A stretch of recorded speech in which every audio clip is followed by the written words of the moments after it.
علیکم امداد سمرو. گرمی بہت ہے یہاں حیدرآباد میں، اور جتنی گرمی ہے اتنی ہی لوڈ شیڈنگ ہے.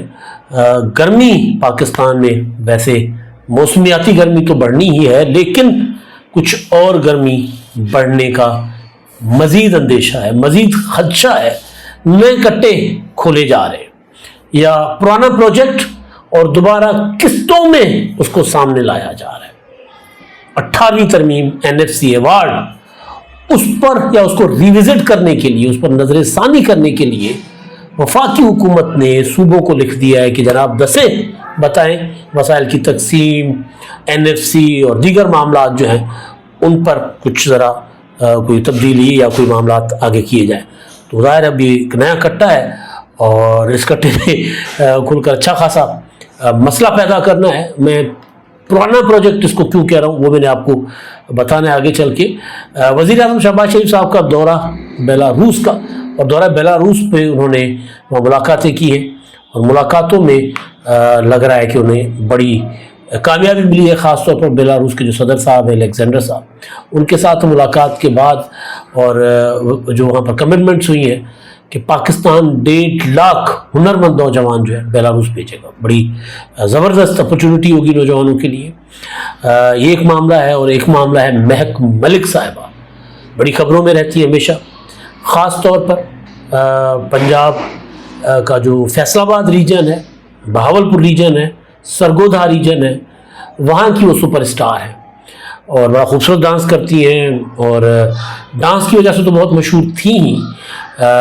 لیکن پچھلے دنوں وہ تبلیغی جماعت کے ساتھ بھی ان کی کچھ ویڈیوز سامنے آئی تھیں، اور وہ تبلیغ پہ نکلی ہوئی تھیں، لیکن ان کے اوپر ایک مقدمہ ہو گیا ہوا ہے. مہک ملک اور 35 اور لوگ ہیں، جس میں کچھ سرکاری لوگ بھی بتائے جا رہے ہیں، فحاشی اور عریانی پھیلانے کا.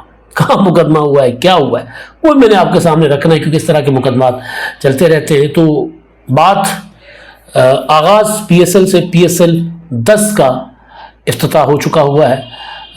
9 PSL پاکستان میں، جس میں سے کچھ انیشلی تو متحدہ عرب امارات میں ہوئے تھے، اور پھر باقی جو ہے وہ پاکستان میں ہوئے. تو 10واں PSL ہے، PSL کا 10واں سیزن ہے. راولپنڈی میں رنگارنگ تقریب ہو گئی ہے. پاکستان ان دنوں بہت زیادہ سیکیورٹی خدشات کا سامنا کر رہا ہے. دہشت گردی کے تھریٹس ہیں، بلکہ ایک خبر جو آئی تھی وہ یہ کہ ایک حملہ ناکام بنایا گیا. بڑی ہیڈ لائن چھپی ہوئی تھی تمام اخبارات میں. تو جب ایسی خبریں ہوں، اور حملہ بھی جو ہے PF بیس کے اوپر حملہ، تو وہ میں خبر پوری کوشش کرتا ہوں کہ نکال لوں، تاکہ وہ میں آپ کو بتاؤں. اور ایسے میں پاکستان میں PSL کا انعقاد ایک بہت بڑی کامیابی ہے، جب انڈیا جو ہے مسلسل یہ کوشش کر رہا ہو کہ پاکستان جو ہے وہ یہاں پر دہشت گردی جو ہے وہ بڑھ رہی ہے، اور انہوں نے پاکستان آ کر کھیلنے سے انکار کر دیا تھا چیمپئنز ٹرافی کے ٹائم پر. تو اب یہ خبر یہ ہے کہ انٹیلیجنس ذرائع نے انکشاف کیا ہے کہ ایک اہم پیش رفت کے تحت ملک کے سرکردہ انٹیلیجنس ایجنسی نے دہشت گردی کی ایک بڑی سازش ناکام بنا دی ہے، جس کا مقصد کراچی میں اسٹریٹجک لحاظ سے اہم سمجھی جانے والی مسرور ایئر بیس پر خطرناک حملہ تھا. ایک طرف آپ دیکھیں کہ پاکستان کا جو ہب ہے، معاشی ہب، بلکہ معاشی دارالحکومت کہا جاتا ہے، وہاں پر دہشت گردی کا منصوبہ، اور وہ بھی ایئر بیس کے اوپر، مسرور ایئر بیس کے اوپر. اور کراچی میں ایئر بیسز ٹارگٹ ہوتی رہی ہیں. مہران ایئر بیس ٹارگٹ بنی تھی ماضی میں. تو جو حکام کلیم کر رہے ہیں وہ یہ ہے کہ منصوبے کے ماسٹر مائنڈ افغانستان میں مقیم دہشت گرد گروپ فطرت الخوارج کے ایک کمانڈر ہیں، جو اس گروپ کو خطرناک خودکش بمباروں کی قیادت کرتا ہے. اور اس سازش میں 9 انتہائی تربیت یافتہ دہشت گرد شامل تھے، جن میں سے 5 افغان شہری تھے، جن کی قیادت یا جن کے سرگنا فطرت الخوارج کا ایک ہائی پروفائل کمانڈر ہے، جو پہلے ہی دہشت گردی کے کئی مقدمات میں مطلوب ہے. یہ دہشت گرد حال ہی میں دراندازی کر کے افغانستان سے پاکستان میں داخل ہوئے تھے. یہ لوگ طے شدہ مقام پر ایئر بیس میں دراندازی کر کے داخل ہونے، اس پر قبضہ کرنے، طیاروں اور انفراسٹرکچر کو تباہ کرنے، اور ایئر بیس کو زیادہ سے زیادہ دیر تک اپنے قبضے میں رکھنے کا ارادہ رکھتے تھے. ان کا مقصد زیادہ سے زیادہ نقصان پہنچانا اور موت تک ایک طویل